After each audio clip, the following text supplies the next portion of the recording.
A Retrieved Reformation by O. Henry. Read by Winston Tharp.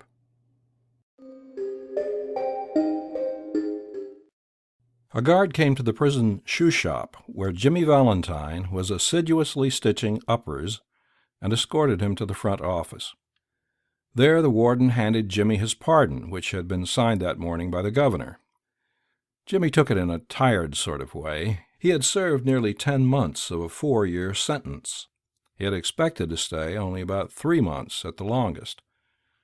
When a man with as many friends on the outside as Jimmy Valentine had is received in the stir, it is hardly worthwhile to cut his hair. "Now, Valentine," said the warden, "you'll go out in the morning. Brace up and make a man of yourself. You're not a bad fellow at heart. Stop cracking safes and live straight."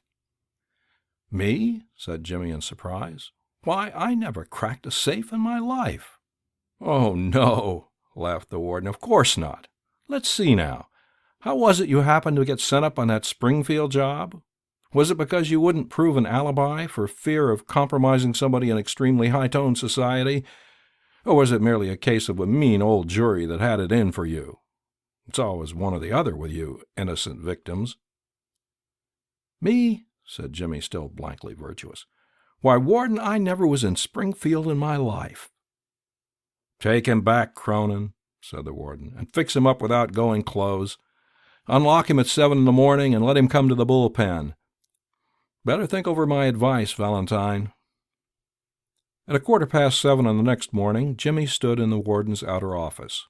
He had on a suit of the villainously fitting, ready-made clothes, and a pair of the stiff, squeaky shoes that the state furnishes to its discharged compulsory guests. The clerk handed him a railroad ticket and the $5 bill with which the law expected him to rehabilitate himself into good citizenship and prosperity. The warden gave him a cigar and shook hands. Valentine 9762 was chronicled on the books, pardoned by governor, and Mr. James Valentine walked out into the sunshine. Disregarding the song of the birds, the waving green trees, and the smell of the flowers, Jimmy headed straight for a restaurant. There he tasted the first sweet joys of liberty in the shape of a broiled chicken and a bottle of white wine, followed by a cigar a grade better than the one the warden had given him. From there he proceeded leisurely to the depot. He tossed a quarter into the hat of a blind man sitting by the door and boarded his train. 3 hours set him down in a little town near the state line. He went into the cafe of one Mike Dolan and shook hands with Mike, who was alone behind the bar. "Sorry we couldn't make it sooner, Jimmy B-boy," said Mike, "but we had that protest from Springfield to buck against, and the governor nearly balked. Feeling all right?" "Fine," said Jimmy. "Got my key?" He got his key and went upstairs, unlocking the door of a room at the rear. Everything was just as he had left it. There on the floor was still Ben Price's collar button that had been torn from that eminent detective's shirt band when they had overpowered Jimmy to arrest him. Pulling out from the wall a folding bed, Jimmy slid back a panel in the wall and dragged out a dust-covered suitcase. He opened this and gazed fondly at the finest set of burglar's tools in the East. It was a complete set, made of specially tempered steel, the latest designs in drills, punches, braces, and bits, jimmies, clamps, and augers, with 2 or 3 novelties invented by Jimmy himself, in which he took pride. Over $900 they had cost him to have made at Blank, a place where they make such things for the profession. In half an hour, Jimmy went downstairs and through the cafe. He was now dressed in tasteful and well-fitting clothes, and carried his dusted and clean suitcase in his hand. "Got anything on?" asked Mike Dolan genially. "Me?" said Jimmy in a puzzled tone. "I don't understand. I'm representing the New York Amalgamated Short Snap Biscuit Cracker and Frazzled Wheat Company." This statement delighted Mike to such an extent that Jimmy had to take a seltzer and milk on the spot. He never touched hard drinks. A week after the release of Valentine 9762, there was a neat job of safe burglary done in Richmond, Indiana, with no clue to the author. A scant $800 was all that was secured. 2 weeks after that, a patented, improved, burglar-proof safe in Logansport was opened like a cheese to the tune of $1,500 currency, securities and silver untouched. That began to interest the rogue catchers. Then an old-fashioned bank safe in Jefferson City became active and threw out of its crater an eruption of banknotes amounting to $5,000. The losses were now high enough to bring the matter up to Ben Price's class of work. By comparing notes, a remarkable similarity in the methods of the burglaries was noticed. Ben Price investigated the scenes of the robberies and was heard to remark, "That's Dandy Jim Valentine's autograph. He's resumed business. Look at that combination knob, jerked out as easy as pulling up a radish in wet weather. He's got the only clamps that can do it. And look how clean those tumblers were punched out. Jimmy never has to drill but one hole. Yes, I guess I want Mr. Valentine. He'll do his bit next time without any short time or clemency foolishness." Ben Price knew Jimmy's habits. He had learned them while working up the Springfield case. Long jumps, quick getaways, no Confederates, and a taste for good society. These ways had helped Mr. Valentine to become noted as a successful dodger of retribution. It was given out that Ben Price had taken up the trail of the elusive cracksman, and other people with burglar-proof safes felt more at ease. One afternoon, Jimmy Valentine and his suitcase climbed out of the mail hack in Elmore, a little town 5 miles off the railroad down in the blackjack country of Arkansas. Jimmy, looking like an athletic young senior just home from college, went down the board sidewalk toward the hotel. A young lady crossed the street, passed him at the corner, and entered a door over which was the sign, "The Elmore Bank." Jimmy Valentine looked into her eyes, forgot what he was, and became another man. She lowered her eyes and colored slightly. Young men of Jimmy's style and looks were scarce in Elmore. Jimmy collared a boy that was loafing on the steps of the bank as if he were one of the stockholders, and began to ask him questions about the town, feeding him dimes at intervals. By and by the young lady came out, looking royally unconscious of the young man with the suitcase, and went her way. "Isn't that young lady Polly Simpson?" asked Jimmy with specious guile. "Nah," said the boy. "She's Annabelle Adams. Her pa owns this bank. What'd you come to Elmore for? Is that a gold watch chain? I'm going to get a bulldog. Got any more dimes?" Jimmy went to the Planters Hotel, registered as Ralph D. Spencer, and engaged a room. He leaned on the desk and declared his platform to the clerk. He said he had come to Elmore to look for a location to go into business. How was the shoe business now in the town? He had thought of the shoe business. Was there an opening? The clerk was impressed by the clothes and manner of Jimmy. He himself was something of a pattern of fashion to the thinly gilded youth of Elmore, but now he perceived his shortcomings. While trying to figure out Jimmy's manner of tying his four-in-hand, he cordially gave information. Yes, there ought to be a good opening in the shoe line. There wasn't an exclusive shoe store in the place. The dry goods and general stores handled them. Business in all lines was fairly good. Hoped Mr. Spencer would decide to locate in Elmore. He would find it a pleasant town to live in, and the people very sociable. Mr. Spencer thought he would stop over in the town a few days and look over the situation. No, the clerk needn't call the boy. He would hurry up his suitcase himself. It was rather heavy.